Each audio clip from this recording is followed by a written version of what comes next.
उसी पुस्तक को अभी मंगाया जाए, अगर उसमें राधा शब्द हो मैं मुंह नहीं दिखाऊंगा कभी। ऐसा हो ही नहीं सकता, अर्थ का अनर्थ। हाँ? नहीं, हमको कष्ट यह है कि हमको बोलना पड़ा बीच में, क्योंकि अगर अनिरुद्धाचार्य की जगह ये बात और कोई बोलता तो मैं कतई नहीं बोलता। देखिए, अनिरुद्धाचार्य जी इस समय टीवी पर छाए हुए हैं, लाखों लोग इनको सुन रहे हैं, तो ये तो यही समझेंगे ना कि अनिरुद्धाचार्य बोल रहे हैं। इसलिए आपके द्वारा कोई अपशब्द नहीं निकलना चाहिए। मैं आपसे वंदन करता हूं, कभी कोई अनर्थ करना हो तो विचार करके करिए। मैं और कोई बात नहीं, सबको क्षमा मांगता हूं। भागवत जी के अष्टम स्कंद के 10वें अध्याय में लोग कहते हैं भागवत जी में राधा का नाम नहीं है, राधा का नाम नहीं है। ये लोग गलत कहते हैं, जो भी कहता है गलत कहते हैं। लिखा हुआ है, मैं आपको श्लोक दिखा रहा हूं। भागवत जी के 8वें स्कंद के 10वें अध्याय में श्लोक नंबर 40 है, लिखा है उद्यतायुध दौरदंडई राधावंतो भटान मृधे। राधावंतो लिखा, स्पष्ट लिखा गुरुजी। ऐसा है, नाश मत करिए। आधावंत है, आधावंत में दौड़ते हुए, या संधि हो गई है गुरुजी। नहीं नहीं, ये गलत बात है। आप जो है आयुधों को लेकर के आधावंत। गुरुजी गुरुजी गुरुजी गुरुजी गुरुजी, हम तो आपकी दास हैं, मत कीजिए ना। हमारे गुरुजी कहते हैं अयम अनर्था ना ना गुरुजी, इसका अर्थ तो सुन लीजिए, इसका अर्थ तो सुन लीजिए। आप जब राधा बता रहे हो, सुनिए सुनिए गुरुजी, इसका अर्थ है राधावंतो भटान मृदेश का अर्थ गुरुजी ने बताया हमें। गुरुजी ने, हमारे गुरुजी, कोई गुरुजी नहीं बता सकता। हमारे गुरुजी कहते हैं बिल्कुल नहीं बना सकते, क्योंकि जब आप राधा बनाओगे तो सर्गे कहाँ जाएंगी गुरुजी? उद्यतायुधई ही गुरुजी, गुरुजी कहते हैं क्यों नहीं बोलते? गुरु शब्द है। अब चलिए, भागवत जी में दूसरा है बधू। बधू प्रयोग हुआ है, बधू प्रयोग हुआ है। तो बधू का प्रयोग ये है कि वहां श्री राधा रानी का ही स्मरण है। नहीं, लोग कहते हैं राधा नहीं है, तो राधा जी का जिक्र तो कई जगह है। राधा पदवाच्य बधू, इसका अर्थ संकेत अर्थ हो या लक्ष्यार्थ हो और व्यंग्यार्थ हो, इन तीनों अभिधावृत्तियों के द्वारा राधा शब्द एक भी जगह भागवत में नहीं है। इसलिए जहां बधू शब्द है वहां भी अर्थ राधा है। जहां बधू है, ऐसे पानी का अर्थ जल भी होता है। जहां राधा है, जहां बधू है वहां राधा है। ऐसे थोड़े होता है। जहां आप जैसे लोग देखिए, आप विश्व हमारे गुरुजी ने बताया, ये हमारी क्या ताकत की हम बताएं? शब्दई ही अर्थानाम अभिव्यक्ति त्रिभिन्न भवति। इनकी बात सारा विश्व सुनता है। महाराज श्री बोले हमारी बात 20 आदमी सुनते हैं। महाराज जी सुनता है सारा विश्व। त्रिपाठी जी महाराज, आचार्य जी, आपके चरणारविंद में मेरा निवेदन है कि अरे आप हटिए सामने से। आचार्य जी आप हटिए भैया। अरे नहीं, लेकिन ऐसा श्रीधर, आप विश्व को सुनाते हैं, इसलिए कह रहा हूँ। श्रीधर जी नहीं तो गलत सुना रहे। इन्हें हटाओ। कोई गुरु नहीं बता सकता यार। चलो गुरु जी का हम चलते हैं, अगर गिरिराज जी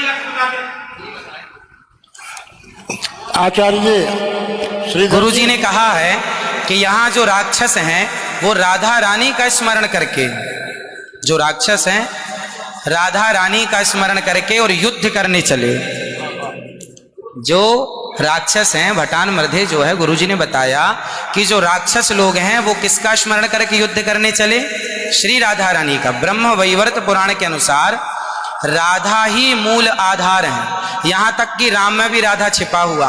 आप राम का अर्थ समझिए, राम मतलब राधा, माँ मतलब माधव, दोनों का एक अक्ष है, तो राम हो गए। ये बातें स्वीकार है, लेकिन और जैसे बधू, जैसे आपने कहा कि राधा जी भगवान श्री कृष्ण ने अपने कहा आओ मेरे कंधे पर बैठ जाओ, तो किसको, कौन है वहां पर? राधा जी हैं तो हैं, वहां बधू है। याम गोपी मैंने अब कृष्णा, तो श्री राधा जी कहने का तात्पर्य यह है कि भागवत जी में कहीं राधा का अभाव नहीं है। भागवत जी में कहीं भी शब्दा नाम शब्दैः अर्थानाम अभिव्यक्ति कई वृत्तिः भवति। वृत्तयः कति संख्याकाः? अभिधावृत्त्या, लक्षणावृत्त्या, व्यंजनावृत्त्या शब्दानाम अर्थस्य अभिव्यक्तिर्भवति। अस्ति कश्चन विद्वान् वक्तुं शक्नोति? महाराज जी, आप दोनों के पावन चरणारविंद में मैं हाथ जोड़ करके निवेदन करता हूँ, मेरी बात सुन लीजिए। नहीं, आप तो गुरुजन हैं, गुरुजन हैं, आप ही तो सिखाएंगे। मैं कह रहा हूँ अर्थ का अनर्थ क्यों सभा में करते हैं लोग? पूरे विश्व को सुनाते हो। गुरुजी, जो मेरे गुरुजी ने सिखाया वो मैं बोल रहा हूँ। सिखा ही नहीं सकते, आप अशुद्ध बोल रहे हैं बात।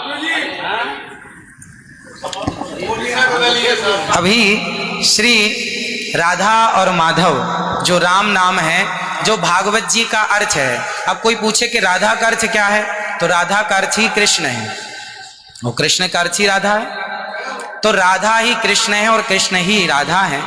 कुल मिलाकर कहने का अर्थ ये है, गुरुजन ये कहते हैं कि प्रत्येक श्लोक कृष्ण है और प्रत्येक भागवत जी के 18,000 श्लोक, प्रत्येक श्लोक कृष्ण है और श्लोक का प्रत्येक अर्थ श्री राधा है।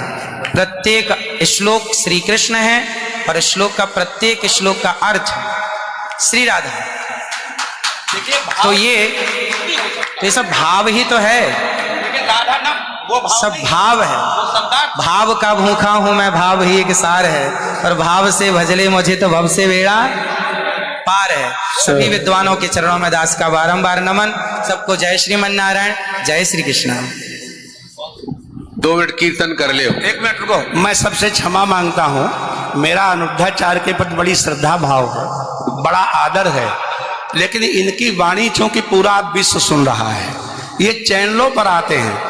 भाव जगत में हम कुछ भी कहें, लेकिन जब हम ये कहते हैं ये शब्द में लिखा है, तो वहां पर शब्द और अर्थ का संयोग, क्योंकि गिरा अर्थ जल शब्द बोध्यो व्यनक्ति अर्था शब्दोप्यर्थांतराश्रय एकत्व व्यंजकत्वे तद अन्य से सहकारिता।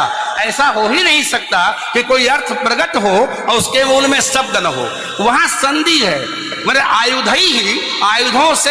आयुधों से युक्त होकर मैंने गदा तलवार तीर लेकर के वो राक्षस आधा बनता दौड़े मारने के लिए। शुद्ध यही अर्थ है।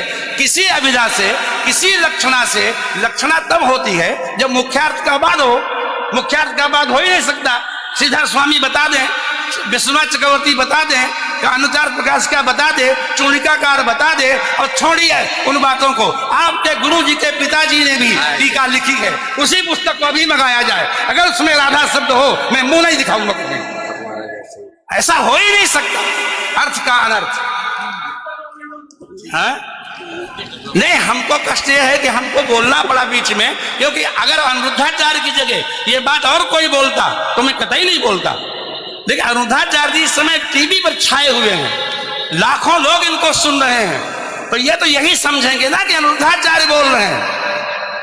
इसलिए आपके द्वारा कोई अपशब्द नहीं निकलना चाहिए। मैं आपसे वंदन करता हूं, कभी कोई अनर्थ करना हो तो विचार करके करिए। मैं और कोई बात नहीं, सबको क्षमा मांगता हूं।